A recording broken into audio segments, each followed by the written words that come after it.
This past weekend was the third gathering of the Mythic Warrior program this year. For those of you who don't know, Mythic Warrior is a men's program that meets one weekend a month for 8 months. And we started in November and met in December, and this past weekend was January. The Mythic Warrior program is based on the heroic journey archetype.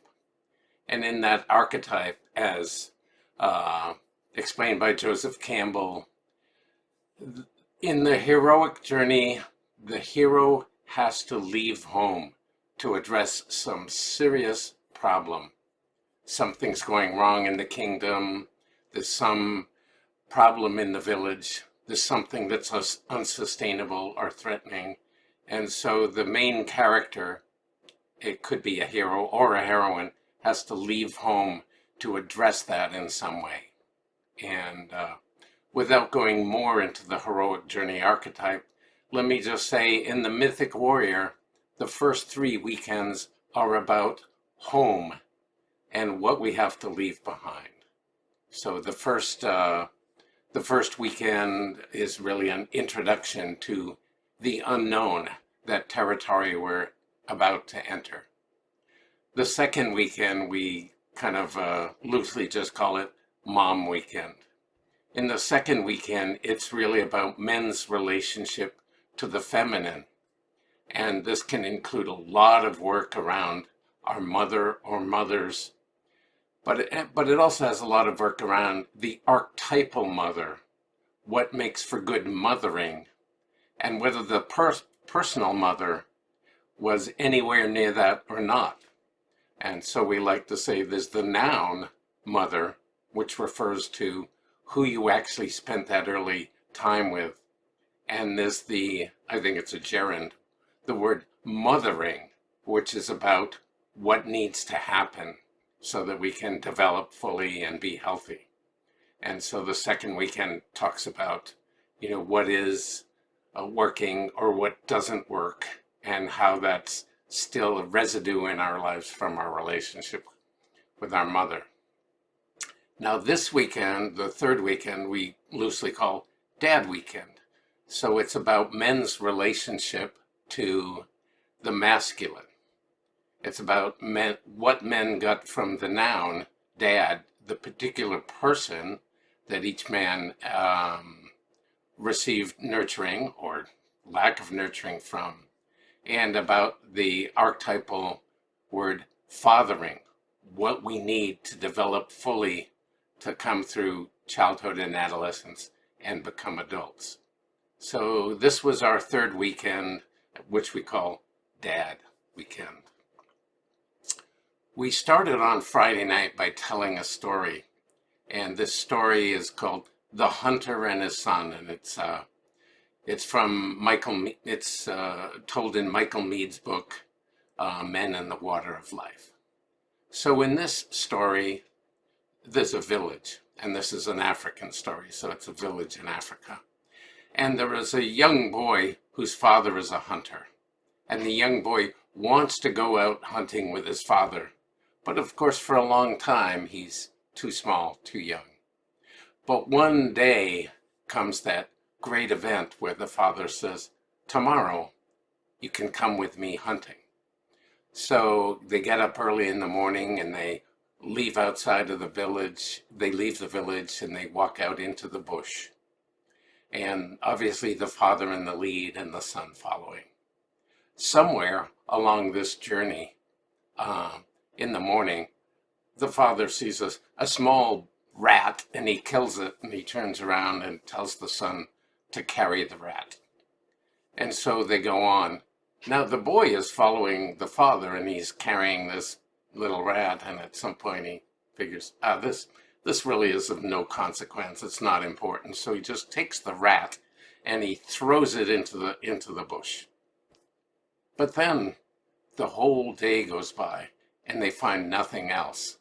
So it's getting dark, twilight, and the father clears a space, makes a fire, and he says, son, give me that rat. And the son says, I threw it away. I didn't think of any consequence. And the father gets so angry. In a fit of rage, he hits the boy with his axe. And the boy falls unconscious. And the father gets up and stomps away and goes back to the village.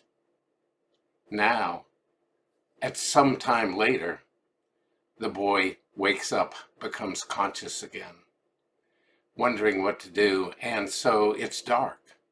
And he makes his way back to the village.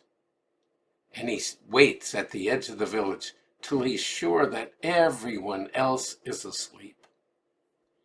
And then he tiptoes into the village, goes to a hut, gets a few of his belongings, and takes them out of the village and leaves. He leaves the village.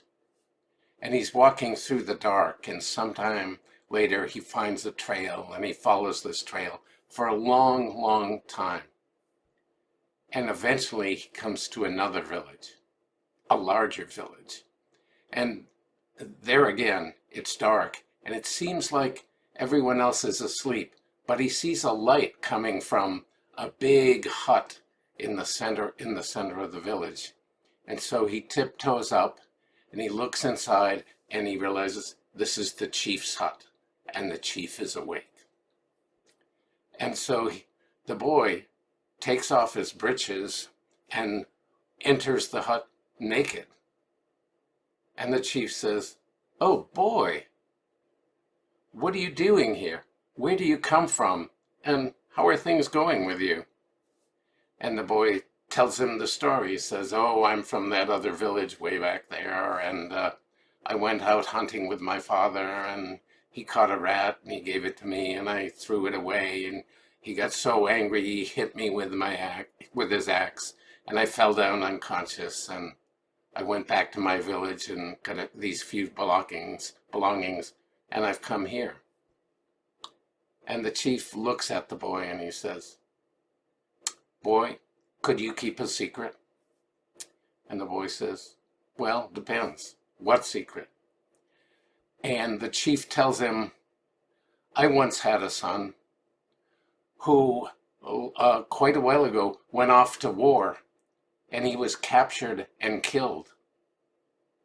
However, if you'll pretend to be my son, I'll tell everyone that you were captured, but you've now escaped and you've come back, and you can, I'll announce this to village, and you can live here as the son of the chief." And the boy says, "Okay, that doesn't seem hard." And so they make this agreement, and then the chief is so excited he starts pounding his drum, boom, boom, boom, boom, boom. And of course that wakes up in the middle of the night, everyone up in the village, and the chief's wife comes running out and says, "What's going on?" And the chief says, my son has come back from the war. Let's celebrate." And pretty soon the whole village is coming, looking around, find out what's happening, and it's announced that the chief's son has escaped captivity and come back, and that in the morning he'll be bathed and dressed in fine clothes and welcome. So morning comes, and all that happens, and the boy is bathed, anointed with oil, dressed in fine clothes, and the chief announces, that the boy escaped captivity and that his son is back. And many in the village really go along with it, and they say, "Oh, great." But there's some older men, some counselors, who look and say, "Yeah, right, chief's son indeed. Doesn't look like chief's son to me." So after this announcement and celebration is over, some of these counselors go back and talk among themselves, and they decide they're going to create some tests for this new boy, this chief's son, to see if he passes muster. So those counselors, they call in all of their own sons, and they say to their sons, "Son, bring your finest war horses and go to the chief's hut and ask the chief's son if he will bring his war horse and tell them you're going to ride outside or ride out of the village to that clearing and give out in the jungle and give the horses some exercise. And when you get there, we want you all to get off your horses, take your swords, and slay your horses. And then tell us what the chief's son does. So they make this plan, and the boys go off to get their war horses. But someone has heard the plan and goes and tells the chief what's up. And so the chief summons the boy and says, "Oh, this is going to happen. These boys are going to come and ask you to bring your war horse, and they're going to ride out to the clearing together. And whatever those counselors' sons do, you do the same." So it comes to pass, the boys come and they invite the chief's son to get his war horse and ride out into the jungle together. And they all go out to that jungle clearing. And when they get there, the counselor's sons dismount, they pull out their swords, and they slay their horses. And having been told what to do, the boy gets off his war horse, takes out his sword, and slays his horse too. So they make their way back to the village. The counselor's sons come back and tell their fathers what happened. And some of the counselors are convinced. They say, "Oh, only the son of a chief would be so used to wealth and power that he could easily just slay a fine war horse. No poor man would ever do that." And some of them are convinced, but others not so. And so they make another test. The counselors tell their sons to actually bring their finest slave, and to essentially do the same.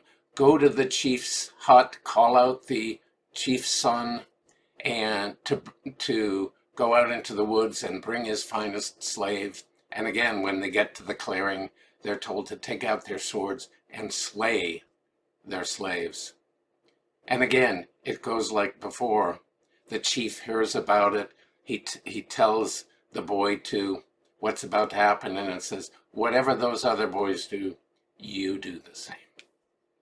So this happens. They go out into the forest, into the jungle. They come to the clearing, and the counselors' sons all take out their swords and they slay their best slaves. And the chief's son does the same. Then, like before, they all make their way back to the village, and the counselors' sons report to their fathers that, yeah, the chief's son came out with us, and when we slew our best slaves, the chief's son did the same. And this time, most of them were convinced, saying, "Yeah, he must be a chief's son, so used to wealth and power and abundance that he could easily sacrifice a valuable slave. He must be the son of the chief." So things went on, and most of the counselors were satisfied, and life went on in the village with the boy being there as the chief's son. And this went on for a long, long time. Until one day, a hunter came to the village. And some of the people came out to the hunter and said, "Oh, who are you and what are you doing here?" And the hunter said, "Well, I came from that village back there far away, and I'm here looking for my son. Have you seen him? He looks like this, and he kind of walks like that, and he has these mannerisms." And the people say, "No, haven't seen your son. But the chief has a son who kind of looks like that and walks like that and has some of those mannerisms." And of course the hunter says, "Well, where's the chief's hut?" And they point the way. And so the hunter goes to the chief's hut and walks through the door. And the chief is sitting there with the boy beside him. And the hunter says, "Son, I've come for you. Come with me and we'll go home and all will be as it was before." And the son says nothing. And the chief says to the hunter, "Hunter, let's keep this secret together. And if you do, I will give you gold, more gold than a poor man like you has ever seen. So please let me give that to you and you can leave and go back and live in your village as a wealthy man."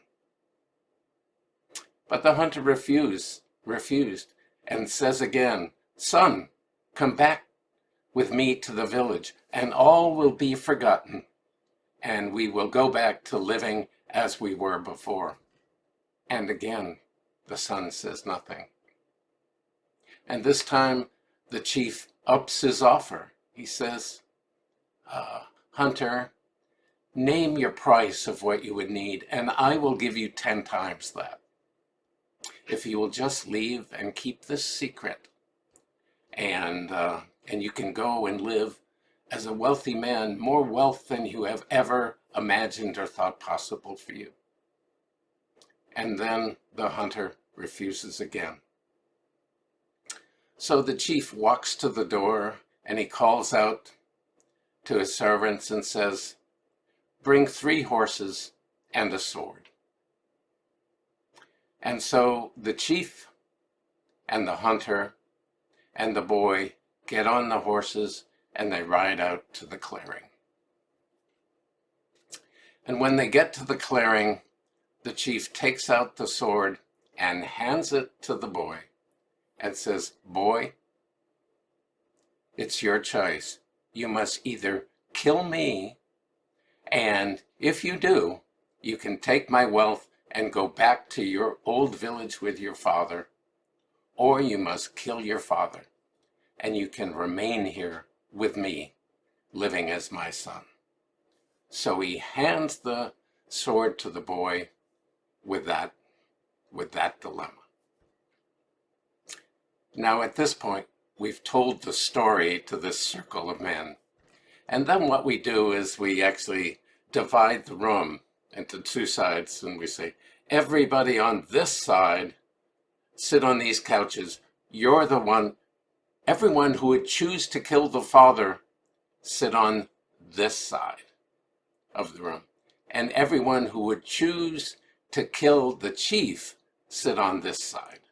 So we get 2 sides of taking 2 positions. Those who would choose to kill the chief and those who would choose to kill the father. And then we play this little game where we hear from one of the men on this side about why he chose that side and why he would kill the father. And he must make his case as best he can, trying to convince someone from the other side that it's really the best choice and to come on over. And after hearing one from this side, we hear from one from the other side, one who chose to kill the chief. And he must make the case of why that was the best decision and try and convince someone to, move over. And it's a very lively dialogue, and we really encourage people to ham it up and, and be funny about it. But it gets very serious because in that, many of the issues with men or with life come up. Many men who would choose to kill the father, certainly probably many men who've been hit and hurt and violated or abused by their father, immediately choose kill the father. So sometimes it's this just visceral emotional response, kill the father. And the same, people on the other side kill the chief. Sometimes it's visceral and say, oh, yeah, here you're living a lie. You're pretending that you're the chief's son, and the chief is just giving you lies and sending you out to kill horses and kill, slaves and stuff. And they're viscerally into defending that the chief needs to be killed. And this argument or debate or whatever can go on for 20, 25 minutes. And it's usually very, very rich. And there are a lot of great arguments. Um, one argument might be more on a kind of mythic or archetypal world which says the world of the father is small, and every boy, as he grows up to be a man, must go to the larger world with bigger energies, and so that's often one of the arguments, that it's this archetypal need to leave the small world and the stories one grew up in, and to go to a larger world with new stories that move you forward. That's certainly one way of looking at it. And there's also a lot of elements in the story that would justify that position. One of them is that, after the boy is hit with the axe and wakes up, he goes into his village and waits till everyone is asleep. And then he leaves and he goes eventually to the other village where everyone's asleep except in the king. And that argument is, it's the boy and the chief are the only ones who are really awake. And all of the other things represent people being asleep, unconscious. And they say, the chief and the boy are conscious about the stories they're living, while everyone else just takes their inherited stories and runs with them. This is incredibly rich, and it's like the opening night of our third weekend. The story of the hunter and son. The story of the longing for the father and the return to that initial home. Or the story of the betrayal by the father. And not only in that group do we have men who've been hit and abused by their fathers. We have men in that room whose fathers killed themselves when they were 6 or 8 or 10, or fathers who left the household and ran off with another woman. And so so it's all about the wounds of childhood, or it's about the reality of needing to come home and resolve the conflicts and the situations of the past, instead of running off into a new situation.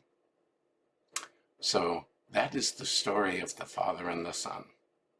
And that is the first evening of our third Mythic Warrior weekend. And I'll come back with more.